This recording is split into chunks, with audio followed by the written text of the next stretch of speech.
All right, let's pick it up where we just left off, all right, in part 2. So, land of darkness is darkness itself, all right, of the shadow of death.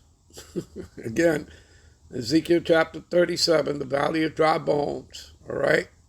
Because remember, Esau represents that. He represents death. He represents the end of the age, okay? Esau is the end of the world, okay? Which means the ending of the age, all right? And he is as death, as you read in Habakkuk 2 and 5, okay? When it's describing his characteristics, as it does all throughout the scriptures, okay? Describing Esau, Edom, the white man, okay? So, without any order, and where the light is as darkness. And like I says, right? When you read, right? When you read, right? We just went to it and I gave it to Isaiah 5 and 20, right? Woe unto them that call evil good and good evil and that put darkness for light. See, do you understand? Right? And light for darkness. And that put bitter for sweet and sweet for bitter, right? They turn everything upside down. That's the world that you're living in. Okay? All right. Give me a minute. Get back. Okay, let's read this here, the NLT version. And it is a land as dark as midnight. See that?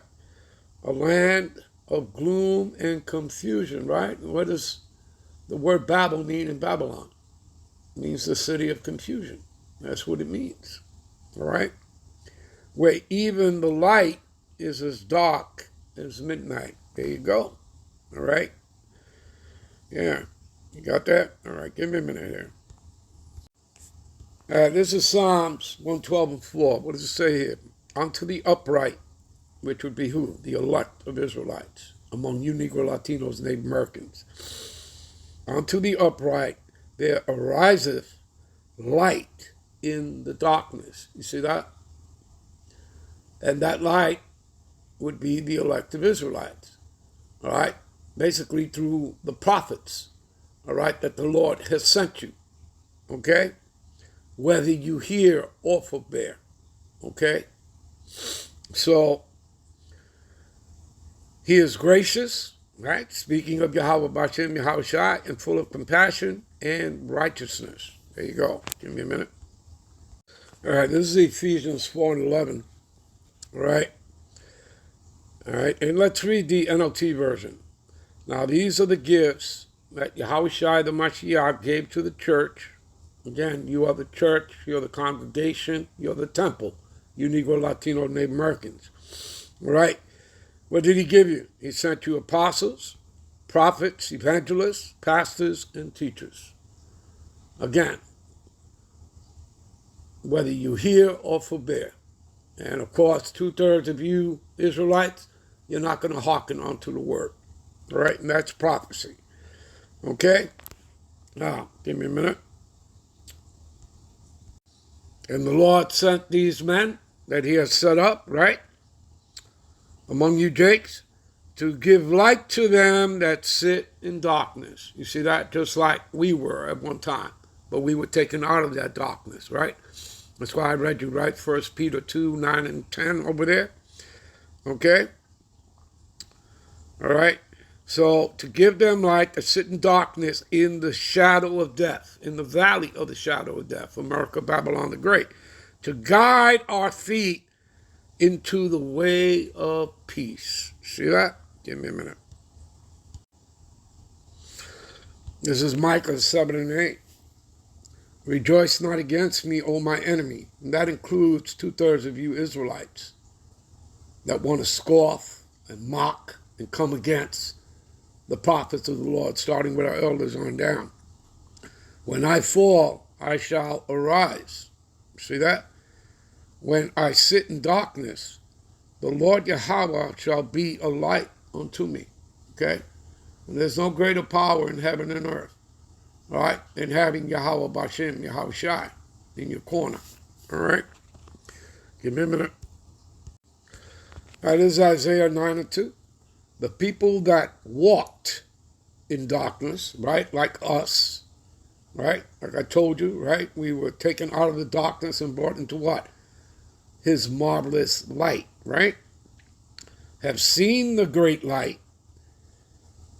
And they that dwell in the land of the shadow of death, again, America, Babylon the Great, the valley of the shadow of death, upon them have the light shined. See that? All right? You understand that, people? Are you getting it? All right? Matter of fact, give me a minute here. All right, this is a definition of the word light. Strong's H215, or. What does it say? All right?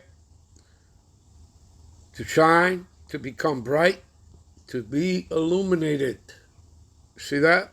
You understand that? Cause to shine. Okay? And what's my title? The light that shineth in darkness. Right? Okay. Give me a minute.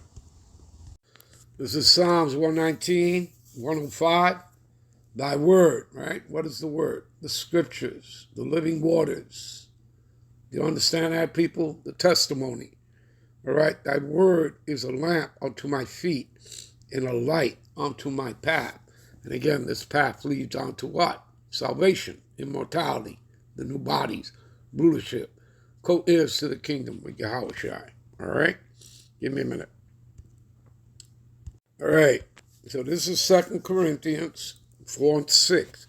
For the Most High, who commanded the light to shine out of the darkness, have shined in our hearts. Hearts in Hebrew is lab, which means minds.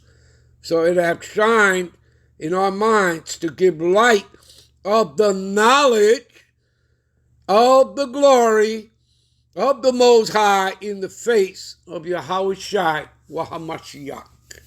You people got that? All right? Give me a minute. All right, this is St. John's 8:12. And this is in red lettering. All right, this is Yahushua speaking. I am the light of the world, and he that followeth me shall not walk in darkness, but shall have the light of life. You see that? You understand that? Okay? You get it? Salvation, immortality. You get it? All right? Give me a minute.